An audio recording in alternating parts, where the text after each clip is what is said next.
Your turn, petty prince, Hirokin murmured, making her whip crack cackling against the air violently. Loki's eyes snapped on the witch, and he glared at her furiously. His brows furrowed in rage. She only gave a tiny, enigmatic, and cold smile, enjoying her power. I don't think so, he hissed back, his hands trembling with anger while more knives were ready to strike. Loki heard a snap of the whip before seeing it move. It moved just slightly to the side and felt a stinging pain on his left cheek. Harukin's snakes and wolves hissed and growled while the prince lifted up his hand before he started to the crimson liquid on his fingers. He could feel the drop of blood rolling down his cheek, and he smirked coldly. Harukin, you will pay for what you've done to Iza, he started, looking at her darkly as she climbed down the sledge. Both of them walked slowly, circling around each other at a distance. Oh, is this love, my prince? She asked with a satisfied look on her face. Don't think me so weak. I don't do love, he replied, stopping in his tracks. But I'm excellent at revenge, he exclaimed, throwing several knives. Harukin avoided three of them, but the fourth one hit her in the arm as she hissed furiously, looking down at her little injury. The knife had barely brushed her, but it had been enough to draw blood, and when she looked back at Loki, who was smiling sweetly, the witch understood he hadn't meant to wound her badly. He had only wanted her to make bleed as much as he was. He only wanted to threaten her. Harukin's arm rose and the whip shot down. Loki jumped away as it hit the leaf-covered ground. He ran to the tree and jumped it off of it for momentum before surging towards the witch. She jumped away when he almost fell on her, but he threw his dagger at her. She leaned down, avoiding it swiftly as they started a macrame dance and clacking whip and shiny blades. Harukin jumped out of the way another time and lifted up her arm. It wasn't to use her whip. At this moment, all the wolves surged towards Loki, who acted just as fast. He lifted up his arm, now bright with green light of the cedar, and threw it backwards towards the ground with a sharp movement. He shouted as the magic illuminated his face and sent waves of pure and burning energy around, hitting all the animals. The wolves yapped and howled in pain before falling to the ground convulsing. For a short moment, the Black Witch stared incredulously at the prince and her dead children, but then she realized she had killed even more of her kin. Harukin hissed and yelled before hurling her weapon at him. Loki had expected it and moved it to throw his last two knives, knocking the daggers out of his hand. He screamed in pain when the lever snapped around his forearm through his vambrace. His gaze lowered to his forearm, and he realized why it was burning so badly. The entire whip was now a bright green. In her fury, Harukin had infused her whip with the cedar, which made it 1,000 times more dangerous. Loki tried to pull his arm away, but the burning was making his projections lever and clothes fall to the green flaming pieces on the ground. Face covered in sweat, feeling the fire sipping into his skin and flesh, Loki looked up at the Harukin's deadly eyes and opened his lips to shout his rage and pain. Ignoring the pain, he jerked his arm around and grabbed the burning whip, his hand smocking as if he was kept screaming. The Ironwood's witch was so surprised that Loki would do such a thing that she started to stare at his burning arm. The prince was not willing to give up or bend such a creature. Yanked the whip suddenly so much as strength that woman fell forward, her whip escaping her hands while she rebalanced herself. Harukin looked up, furious, but when she hesitated again, she then realized the cedar was still illuminating the whip. At first she thought it was because she was holding it, but then it slowly disappeared. Loki's grin showed her what she needed to know, and he had drained the energy that she had put into her weapon for his own sake. Still partly wrapped around his hand, more flames burnt the lever, but this time the whip was set aflame and fell into the ashes on the ground. Loki gave his twisted grin and started to have advanced confidently, despite his aching, burning, and smocking arm. Harukin's breath became short in slight panic now that she was weaponless and all of her allies are dead.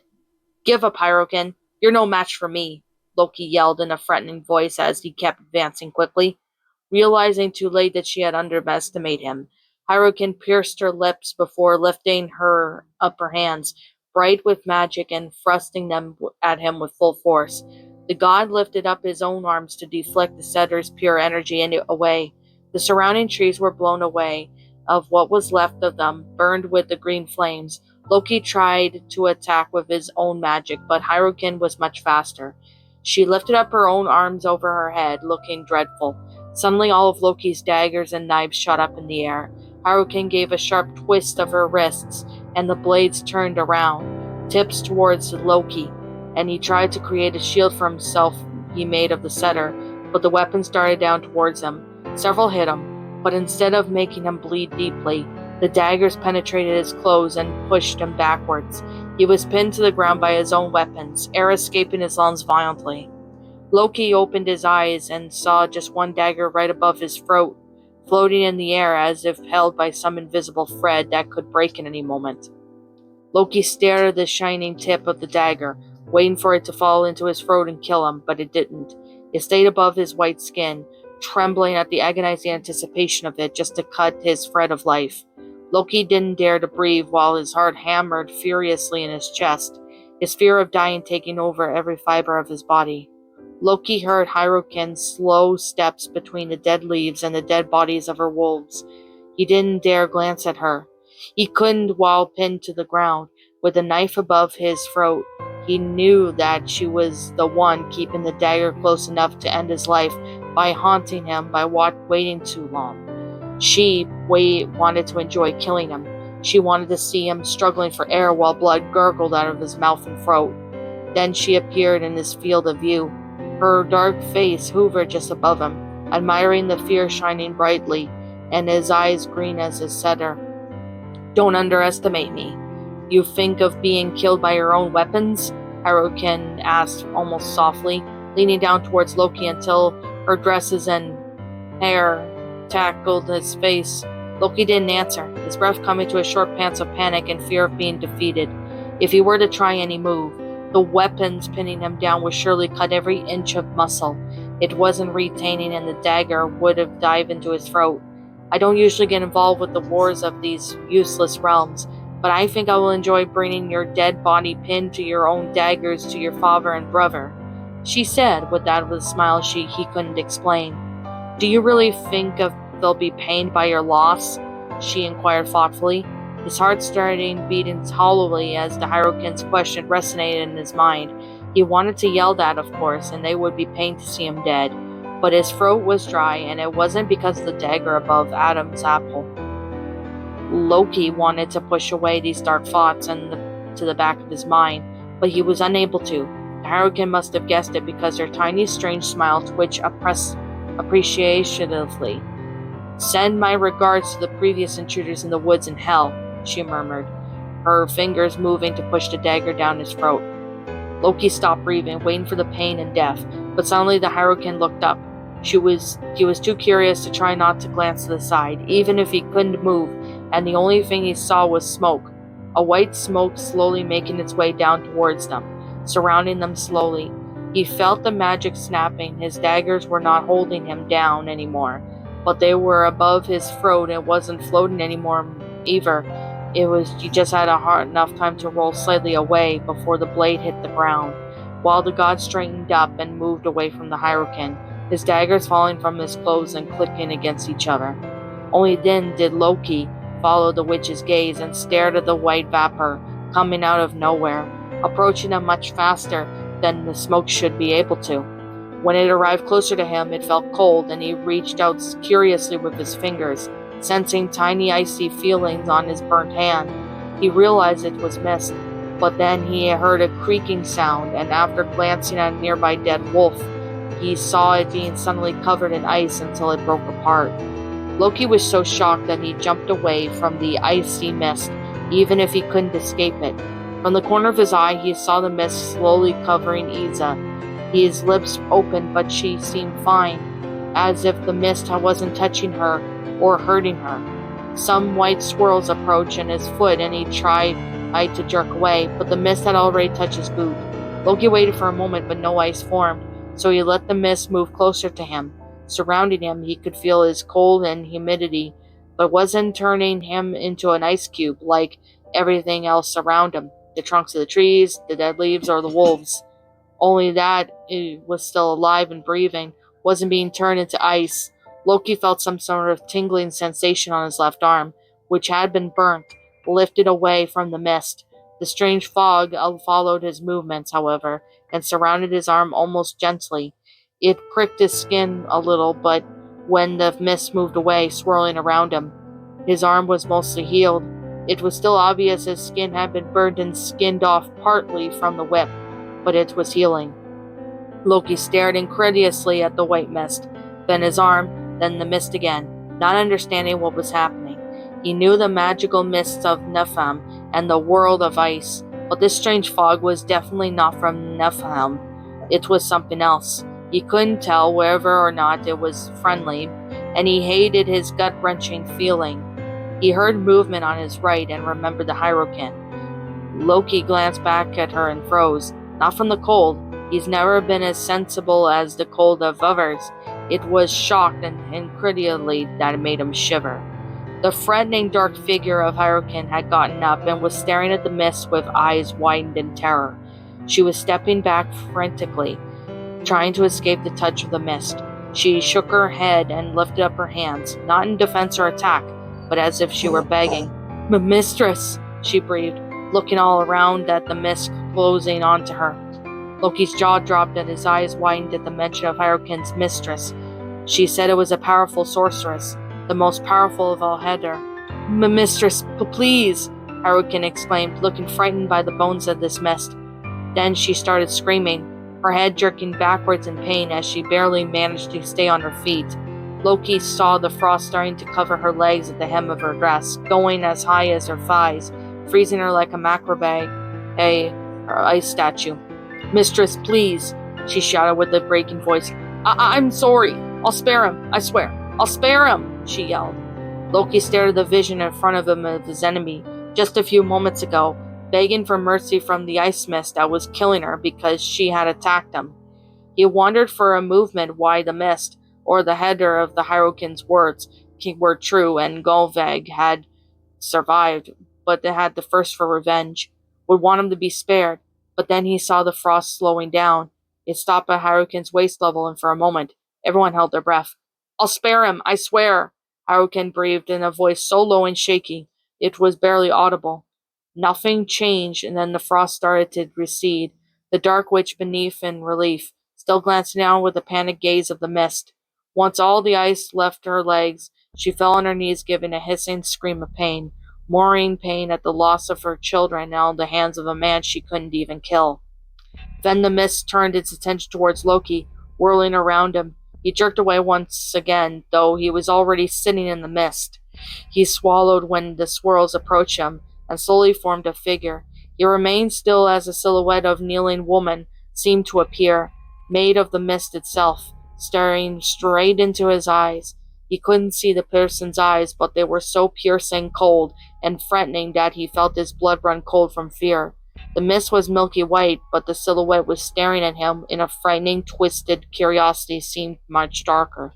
A shadow in the mist, staring right into his soul, and seeing all of his deepest secrets and wounds. For a moment nothing breathed or moved. Even the wind seemed to stop.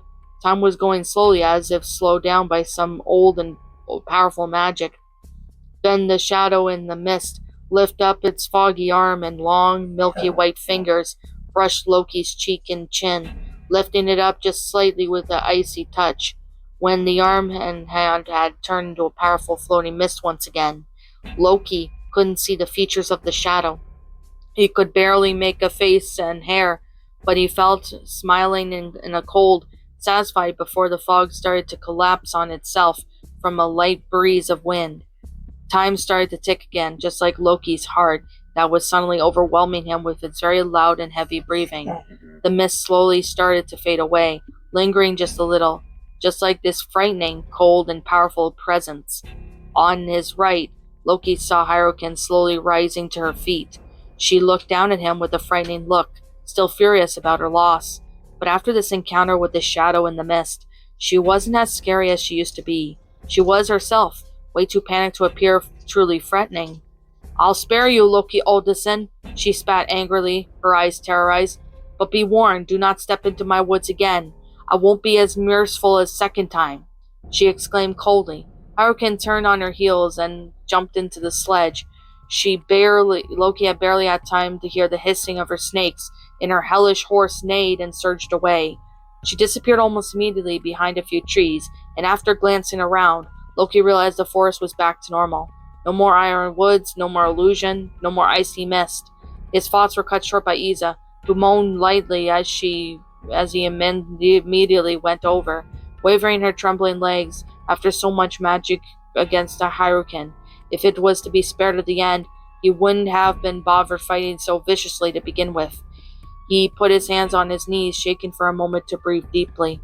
Loki had never used such powerful magic or etc. as pure energy. His mother had always told him that he would never cease to learn and increase his level, but he never thought he had the potential of being so powerful. Another breathless sound from the brown-haired woman cut his line of thoughts short, and he forced himself to walk towards her. He saw the cut clothes and bare skin where Hyrule had drove his weapon into Iza's back. It was only now a pink line, already healing. Just like his hand, the mist probably did this, or the shadow, mistress, head, or whoever it was behind the mist. Loki turned to the young woman around. She blinked, looking in a gaze. "What?" she started before coughing. Loki made his water gourd come out of his pockets and helped her drink some water while she straightened and looked around, confused and lost. "What happened?" she asked in a low, creaking voice. "I'm pretty sure you died and came back from Helman." She snapped up at him, and he couldn't help but give a little mischievous smile. "I wasn't dead, I was just alive, just barely conscious. I remember hearing you fighting against a hurricane and some mist," she breathed, looking suddenly scared. "The mist," Loki started before pouting, all joke leaving him. "It was..." Iza stared at him with a frightened gaze he couldn't explain, thinking she was panicking because of it. He forced a tight smile. "Nothing to worry about the mist. We'll discuss it later. We escaped the Iron Woods, but we better get away from here as soon as possible. Can you walk?" She gave a short, hesitating nod before standing with the prince's help. They started to walk away from the trees, even if they looked normal. The pair didn't even take any risk to go back into the Iron Woods, despite their exhaustion, weakness, and hurt limbs. They had managed to advance for so long movement and stopped only when they reached the edge of the woods. The trees were now more spread out, and they could see a great plain with mountains behind. "Let's rest for the night," Loki decided, falling on the ground between a few roots. Iza sat next to him, and they remained silent for a long moment. They were too exhausted to talk, but they were too scared to sleep, so they watched the forest growing darker as the night overwhelmed them. The stars alone shone weakly, still hidden behind the clouds. "Did you feel sad?" Iza suddenly asked. Loki's brows furrowed when he turned a confused expression towards the young woman. She was staring right ahead of her eyes too scared of what she had seen in his own eyes to dare to look at him. She finally turned her head, her green eyes shining more brightly than before he realized she was holding back tears. "When I could have died, did you feel sad?" she repeated in a trembling voice. For a short moment, Loki looked at the woman gasping for air with his knife onto their back before falling to the ground. He looked away from her, ahead of him, fixing on the point that he wasn't really seeing. Back then, only a few hours ago, he had felt anger. He had been angry at Hyrule for hurting and possibly killing Iza, but he couldn't tell how he considered her an ally, a friend, a lover. Everything on this mission had happened so quickly, and everything with Iza had been so passionate and fast, Loki hadn't realized what was really going on until she was stabbed on her back and fell to the ground. Loki had been angry, but nothing else, nothing more. It wasn't just enough anger to feed him for his fight. He had leaned onto the rage and the coldness of the heart that he ever felt since his nightmares of the Labyrinth. Iza swallowed loudly before trying to breathe, probably understanding his line of thoughts. I would have felt sad if you were too. I did feel sad every time you got injured. Or I thought you were dying or dead, she whispered. She looked back at him, as if hoping the last time he would say something, anything. But Loki didn't even glance at her. His heart felt too heavy for him to think about the woman next to him. I'm your prince, of course. You would feel sad, he said in a low voice. He wanted to sound haughty, cold, disdainful, but it didn't sound true, even to himself. You're an incredible man, after all, an incredibly cunning and terrifying man, Isa whispered. But Loki didn't answer because he was right, and his silence was all the answers she needed. Isa's tears rolled down her cheeks in silence, and another long minute she looked back at him. Tomorrow we might come across your brother as the Asgardian troops, right? She asked hesitantly. Probably, or at least get closer to their position. They shouldn't be far from here now. Then after tomorrow, it won't be you and I anymore. There won't be anything else but wars and battles, right? She murmured. Loki turned back at her, as part of him felt strangely in peace. They hadn't seen and lived terrible things. They were more bruised than they would have possibly imagined, and Loki had lost many things. His last bits of confidence shattered, his trust into his family and their love for him broken. His wounds were open but abundantly bleeding. His mission to make his father proud now seemed more foolish even to him. It was about to reach an end. Of course, war and battles would follow, but his mission with Isa would end soon. Yes, he answered in a low voice, his green eyes showing more melancholy than he wished. Isa stared back at him, then moved slightly, kneeling in front of him and taking his face into her hands. Her thumbs brushed his cheeks and her gaze lower to his lips before going back to his. If it's our last night together before going back in cages that are our lives, make me love, Loki, she breathed. Loki stared at her, a little thunderstruck that Isa would ask such a thing so boldly. He chuckled lightly, thinking for a moment of how they met it and ended up in the same mission. Helping each other out, she'd always been bold and free. She was born wild and curious. A cage was no place for someone like that. His watery green eyes looked into her bright emerald ones, turning into a dark silver from the light of the moon and stars.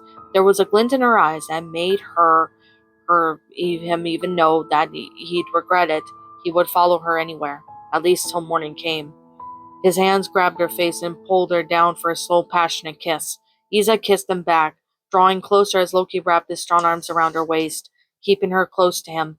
They pulled away, already breathless from the simple kiss, but after glancing into each other's eyes, they fell over the edge once again, and their lips were craving from one another once more. Their hands were reaching more skin to touch, more sensations and more feelings.